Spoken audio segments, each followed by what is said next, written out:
Well, time to get you the mega exclusive.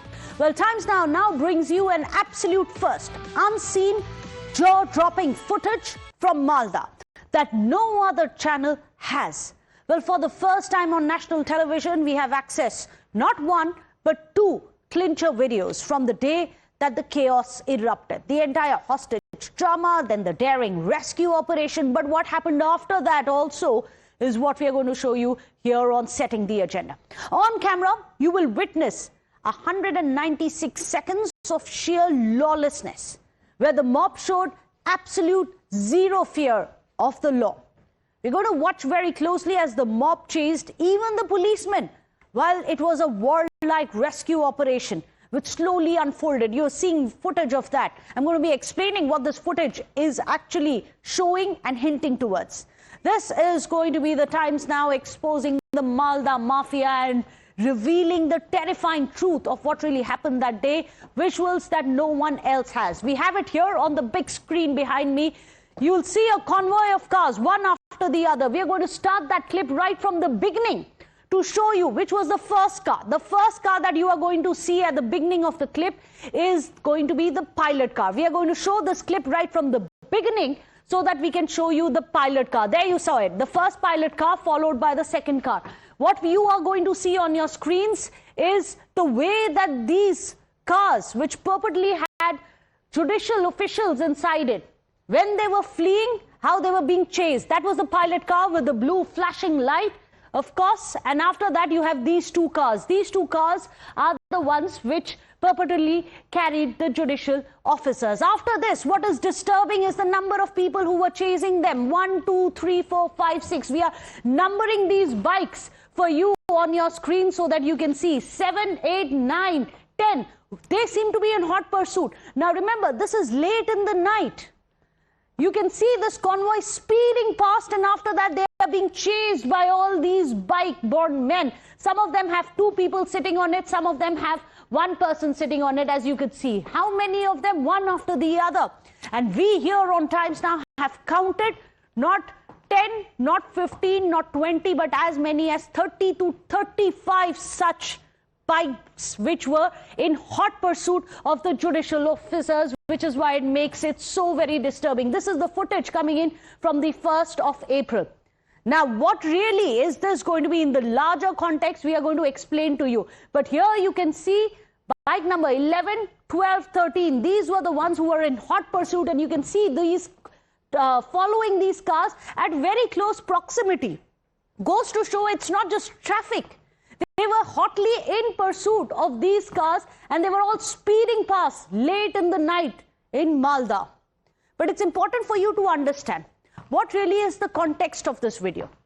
This context of the video is after the judicial officials were allegedly held hostage, not for 1 hour, 2 hours, but 7 hours.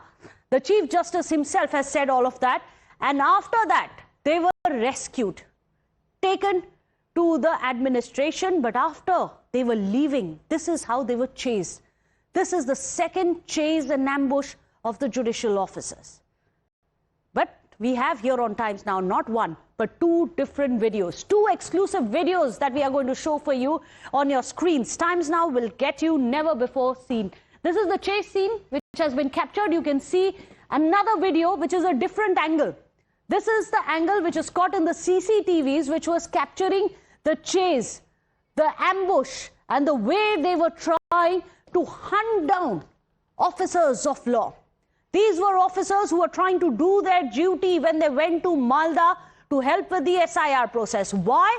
Because there was a trust deficit between the TMC, the administration, and the election commission officers, which is why judicial officers had gone to Malda to help with the SIR. When, after being held hostage, they were finally rescued. When they were leaving the office of the BDO, this is the way they were being chased down by these bike-borne men. Chilling visuals. Two exclusive videos that we are getting for you. Angle 1 and Angle 2. This will show what really happened. The way that the judicial officers were hunted. And I will remind you the words of the Chief Justice of India. He said that this was a calculated move. That holding them hostage was a calculated move. Let me go across to Rajesh, who's joining us live from Malda. He's the one who's managed to get us this exclusive footage, not one but two of them. Rajesh, you must put it into context. We'll go across to Hridita also, who's joining us from Poonch, Bihar. But before that, Rajesh, explain to us the entire chronology, the timeline as well of what really happened, the 169 seconds of terror.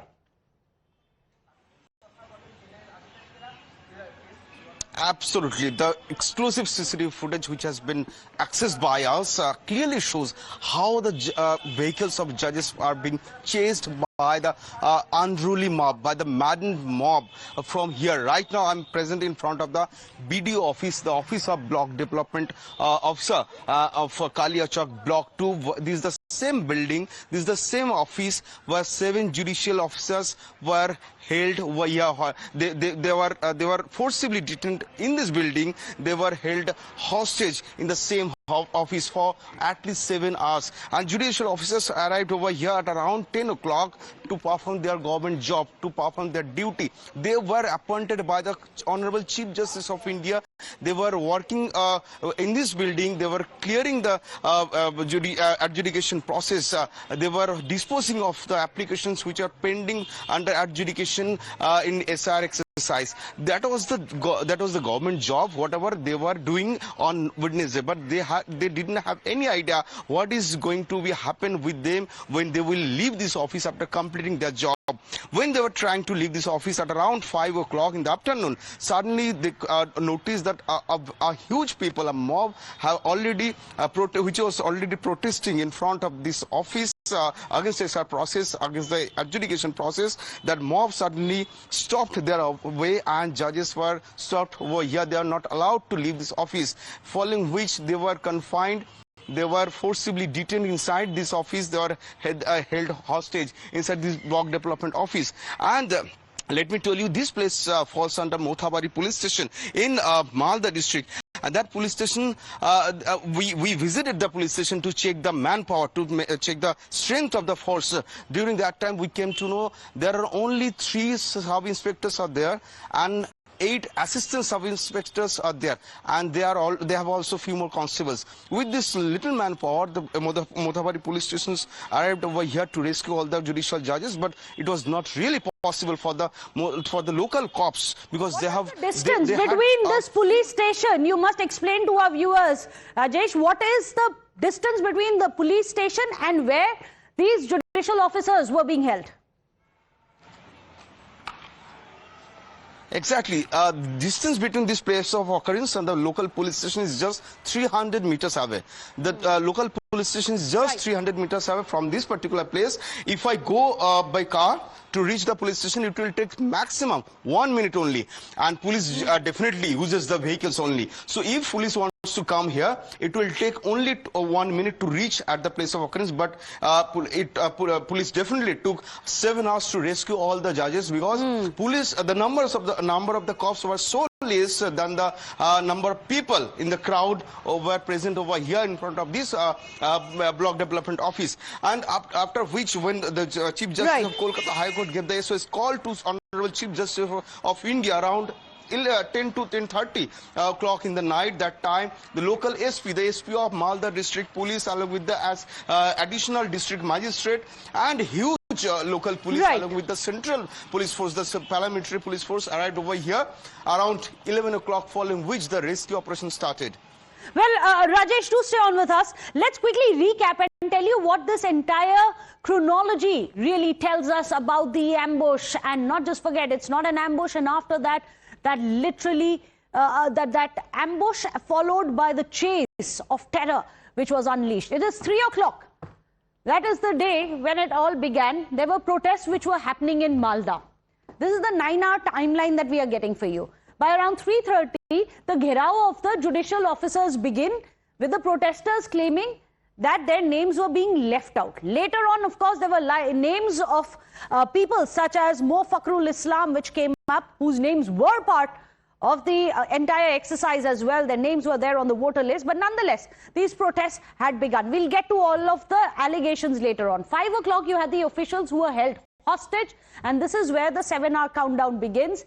By 10:30 p.m., there were SOS calls which were made by the Calcutta High Court to the Chief Justice of India asking for his immediate intervention. Then you had a rescue operation which began. This only happened at 11:22 p.m. As even Rajesh was telling us, it was 7 hours later, even though by car it would have taken the police officers 1 minute to reach the place where they were being held hostage. By 11:22, you had cops, you had paramilitary troops, all of them who had arrived on the scene, following which judicial officials were finally rescued at 11:40. 11:45 is when the judicial officers leave the BDO office, and that is the visual that we are showing for you. What happened after that? After that, around 11:47, you can see the officials' cars being chased, even after they were rescued. So it's not just first they were being held hostage, after that they were rescued. After the rescue, this chase sequence happened by bike-borne men, which is why it's so very disturbing and important for us to ask, who were these men? Let me go across to Hridita, who's also joining us from Cooch Behar. Hridita, this case has now been given across to the NIA. Any kind of leads that we have?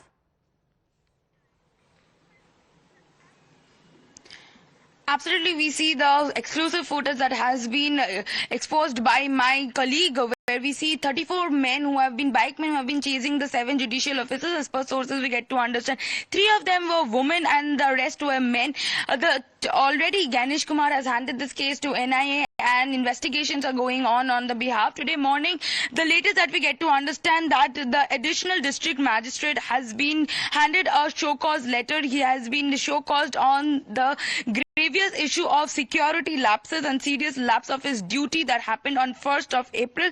And also the timeline that has been show caused for was the failing to send reports in the gravity of situation that erupted between 3:30 p.m. to 8:30 p.m. Also not ensuring the timely communication and escalation of the event that has later led on to a fury battle in Malda. Also, we see the poor field communication that he has held and also derelocation of his duty. So already he has been given a show cause letter and asked to give us within 7 days. He has been asked to submit us an explanation in this matter.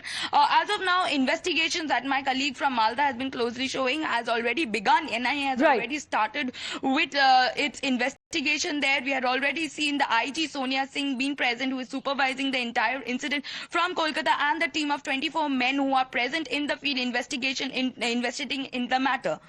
The question is, who are these 34 bike-borne men who continued to chase and pursue the judicial team?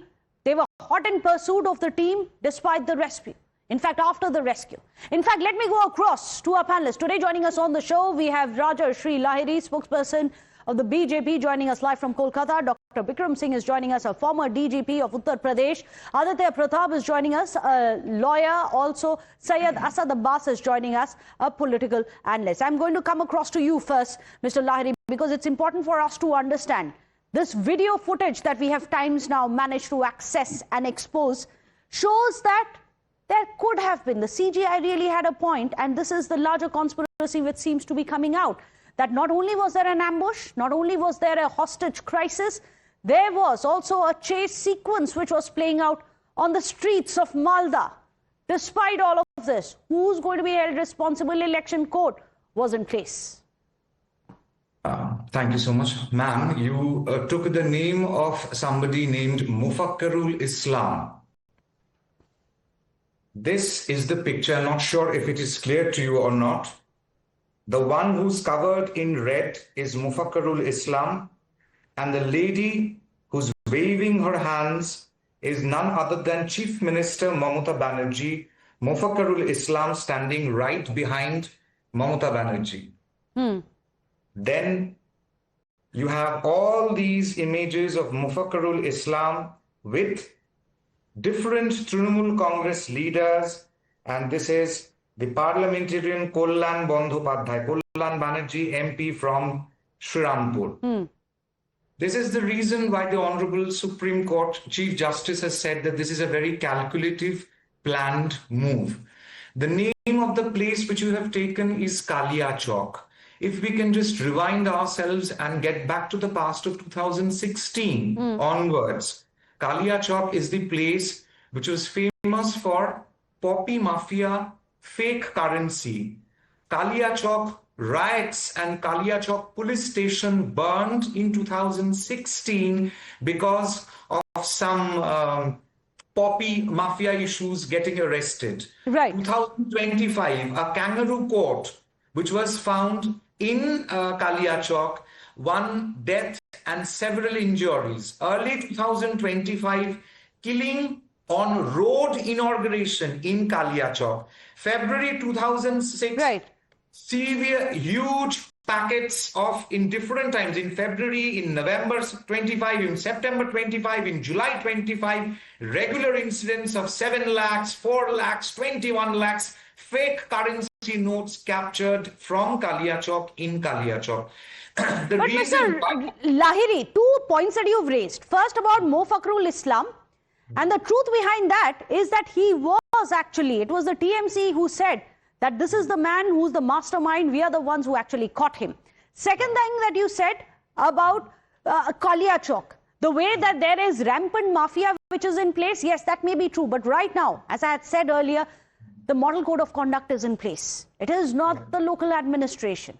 It is also the election commission appointed officers who will have to be playing a part. But let me go across to Syed Asad Abbas. Is it possible that the local administration doesn't know who these 30, 34 bike-borne men are?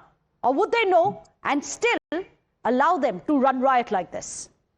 Meghnaji, I've always believed with great power there's great responsibility and equal accountability. Let us understand, ma'am, that model code of conduct is in place in West Bengal as we speak. And also let us understand that we cannot blame the government which is held by Mamta Banerjee on this front. My dear friend, the former panelist who spoke before me, he showed me a couple of pictures of Fakhrul Islam with various TMC leaders. Let us understand, Vikram Singh Saab is here. He understands law and order much better than any of us. Mere pictures and does not show any complicity with the leaders. If that is the case, I can present you a carousel of pictures and albums of pictures of BJP leaders with crooks, criminals and the worst kinds, including convicted rapists like a Kuldeep Singh Singar, former BJP MLA. The fact we need to understand here is that those culprits must be found. I'm sure they'll be put behind bars. NIA holds the powers right now to hold them accountable, and yes, there should be justice on this front. How did the TMC know before any of the investigations began? Those are the questions that the BJP is asking, and rightly so. I will answer that. And let us understand, Meghnaji, that is the Trinamool Congress party who've named this particular person who they believe is found to be guilty. So they knew, if nothing. If this person was their own, why would they go out and give a scapegoat out here? Let us understand that the TMC government, also Mamta Banerjee, will definitely, those who speak against the land, who do such kind of arsoning and violence, must be put behind bars. There's no other place. In West Bengal, Mamta Banerjee believes in justice. But let me take that across to Dr. Vikram Singh. He is the right person when it comes to drawing that line. Who's going to be responsible for this kind of chase that we have seen on the streets of Malda, Dr. Vikram Singh, where goons clearly do not even fear the law. They do not fear that they are going to be caught. Who's to blame? Just quick 3 points. Number one, the TMC goons have broken all their previous records of criminality and brazen and audacious defiance of the rule of law. The DGP, the Chief Secretary, the DM and the ADM can just not go underground, and no other than the Chief Justice of India wanted to contact them, and they all shamelessly went underground. I would like to know why they have not been dismissed from. It is not dereliction of duty, it is brazen criminality and siding, passive support to the criminal activities. 3, the state government cannot wash its hands of the case because of the imposition of the model code of conduct. There are 2 important case laws, T.N. Session versus Union of India and M.S. Gill versus Union of India, that says that job of the Election Commission is only to ensure level playing field. The basic responsibility of the administration continues to be, and the Election Commission will act through the local government. Everybody is drawing his salary, and the shameless manner in which the local police and the administration allow this gherao to happen for no fewer than 7 hours with 3 lady officers and a child. And then you had the local MLA, Nazrul Islam, saying we allowed water and food. If this be the case, I strongly would commitment through your channel, all of them should be booked under National Security Act. And the DG and the Chief Secretary, the DM and the SSP need to be placed under suspension. The Chief Justice of India, you cannot play around with the Chief Justice of India like that. One quick word, Dr. Bikram Singh, is it possible that this kind of a chase would be carried out without the local authorities knowing who are the perpetrators on ground? Meghna, please listen carefully. There are two sides of the coin. One side is the administration and the other side is those who are chasing it. Otherwise, had it been any no-nonsense administration, they would have stopped then and there and they would have got the run for their money. Right. Aditya Pratap, these videos seem to be self-explanatory. We may not so far know the identity of these goons, but we do know that they have zero fear of law. Yeah, absolutely. You have caught the right phrase, fear of law. Every citizen hearing, he has a fear of the law. And in this case, clearly it is overwhelmingly clear that the perpetrators have absolutely no fear of the law. And secondly, we also, this is a clear-cut case where it appears premeditated, and it is also obstruction of the performance of duties by public servant. So in this case, it is imperative that an FIR be registered, and a strict investigation commence. Further, in my opinion, this also seems to have inklings of organized crime also, because it is not possible for run-of-the-mill offenders to interfere with the judicial officer in performance of duties mandated by the Supreme Court of India. And it shows that the extent to which the independence of the local police appears to have been compromised. The rule of law is supreme. And such kind of behavior, mark my words, does not appear to happen anywhere in India. In fact, the very fact that it's happening here shows that fear of law has collapsed. It is only because the law and order machinery is not doing its job. And therefore, I call for stricter measures, registration of FIR, and including the special sections of Bharatiya Nyaya Sanhita, which pertains to interference or obstruction with the performance of duties by public servants. Absolutely. These were judicial officers. 3 of them were lady judges as well. And yet, they were being chased down the streets of Malda by bike-borne men. Try and put yourself in their places and imagine, is this the kind of democracy that we want to live there? Is this ruling without fear? Thank you so much, gentlemen, for joining us today on the show. We really hope that we have some answers. Politics aside, let the politics down. Let's actually look for answers, because the videos that we were getting for you here on setting the agenda really show you what happened that night. Remember, right here on Times Now is the only place that you saw those videos. It's not rhetoric, it's not the politics, it is only about facts. With that, we wrap up the show.